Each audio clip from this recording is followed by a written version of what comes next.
Donc j'ai mon tableau ici en HTML.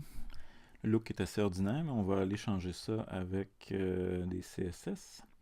La première chose que je devrais faire, en fait, je me rends compte que pour être en conformité avec mes consignes, je devrais aller me rajouter ici une balise pour placer mon image. Donc je vais me rajouter img src égale, moi c'est tableau, ça s'appelle mon affaire .jpg. Ça devrait fermer ici, c'est-à-dire placer mon tableau ici en bas.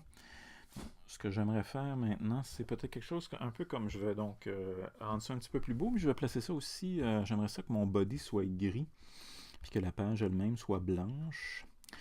Donc je vais faire ça ici en allant rajouter dans mon HTML. Ici, donc mon body va être gris, puis je vais me rajouter un élément que je vais appeler main. Bon, que je vais aller ici copier, puis on va aller le porter aussi à la fin. Donc, je me fais un main comme ça. Puis là, je vais me faire aussi une section. Ok, donc je vais me faire une autre balise que je vais appeler section. Puis ça, c'est pour me faire, on va voir le truc tout à l'heure, c'est pour me faire des marges rapido. Donc, je vais me faire un élément ici, section, puis on va voir ce qu'on va en faire dans les CSS. Donc, pour mes CSS, je vais m'ouvrir un nouveau document Text Wrangler. Donc, je vais, là ici, je fais enregistrer sous, puis je vais utiliser le nom standard, donc qui est votre nom de famille, souligner votre prénom, puis là ici, ça va être .css.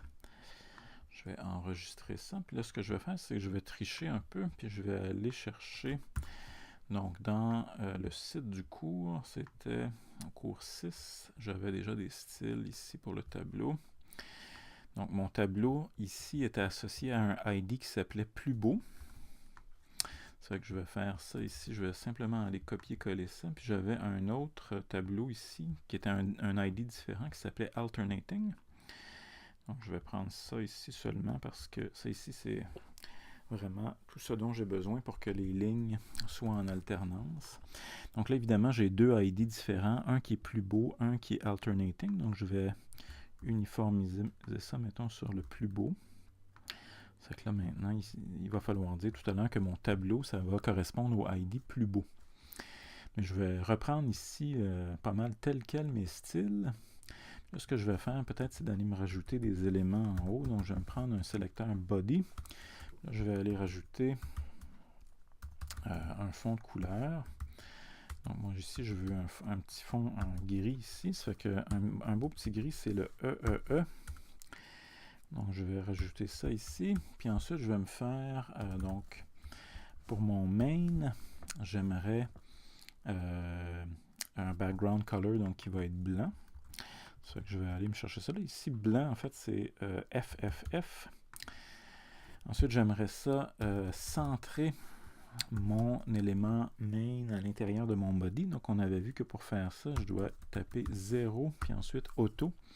Ça va centrer mon main dans mon body. Puis ce qu'il me reste à faire maintenant, c'est assigner une certaine largeur. Là, j'y vais au pif, mettons à 800 pixels pour mon main. On va regarder de quoi ça a l'air.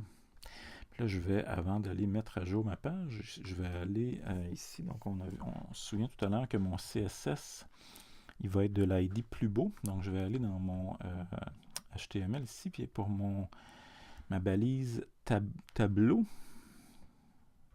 ici, je vais rajouter ID égale plus beau. On va regarder ce que ça donne. Donc, je vais aller chercher ici, ça c'est ma page. Je vais mettre ça à jour. Donc là, ici, j'ai plusieurs problèmes. Un, c'est que j'ai pas de marge. Deux, mon tableau est un peu trop gros. OK?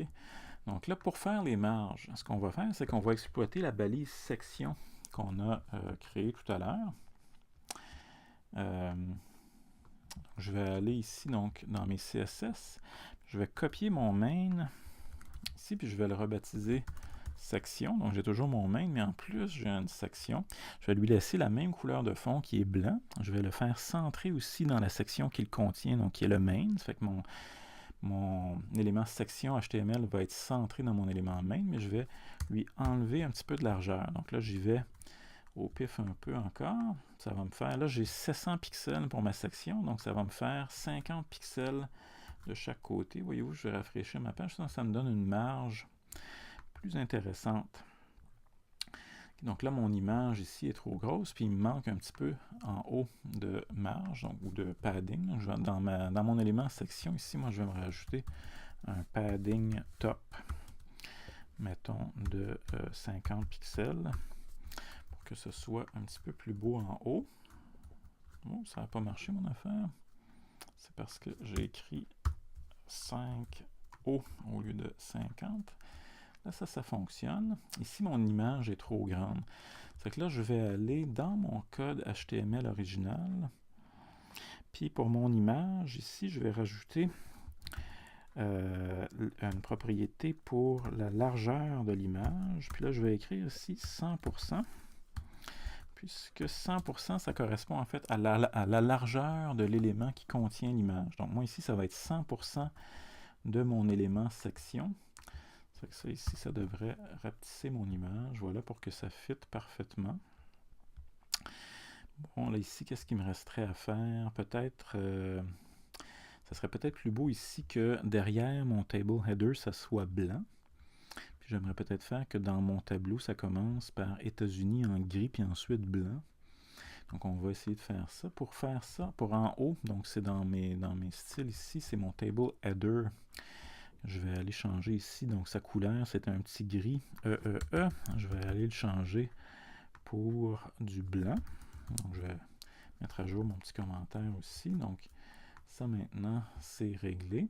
Pour mettre le fond gris sur États-Unis et blanc sur Japon, ce que je dois faire, voyez-vous ça ici, c'est ma rangée 1, 2, 3. Là, si on vient voir ce que j'ai à date, c'est que les éléments pairs, donc les éléments pairs 1, 2, voyez-vous, ils sont blancs. Donc c'est mon FFF. Puis les éléments impairs, ils sont gris.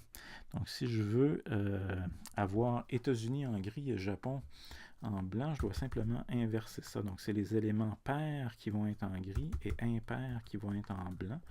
Si voyez-vous, si je mets ma page à jour, j'obtiens ce résultat-là ici. Donc une chose que j'aimerais peut-être faire aussi, c'est changer la largeur de mes colonnes. Donc je vais toutes les uniformiser. Là, je vais y aller encore là un petit peu au pif.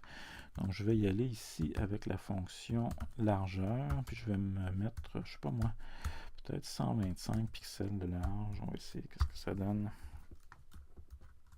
Oh, c'est pas mal beau. 125, en fait, c'est très bien. Ça tombe juste 1, 2, 3, 4, 5 fois 125. Oui, c'est bon. Donc après ça, je vais rajouter... là, il y a une autre chose qui m'agace, c'est que ça ici, c'est pas aligné vers le haut. Donc on va aller encore dans TH, puis on a une fonction qui s'appelle Vertical Align. Je vais marquer top. On va regarder ce que ça donne. Donc ça vient tout aligner ça en haut ici. Puis là, je trouve que j'ai pas mal un beau tableau en fait. Okay, je vais le laisser comme ça. Ce que je vais aller changer, c'est simplement, mettons, mon H2 ici, que je trouve peut-être un peu gros. Donc mon H2, je vais aller ici peut-être après, puis je vais m'écrire H2. Donc là, j'aimerais peut-être le mettre plus petit, puis le mettre pas en gras. Donc pour le mettre plus petit, ça va être font size, 2 points. Là, j'essaye encore là, ici un peu au pif, 18 pixels. Puis pour enlever le gras, ça va être font weight. Puis ici, ça va être normal au lieu de gras. Je vais aller mettre ça à jour. Puis bon, ça c'est peut-être un petit peu plus beau.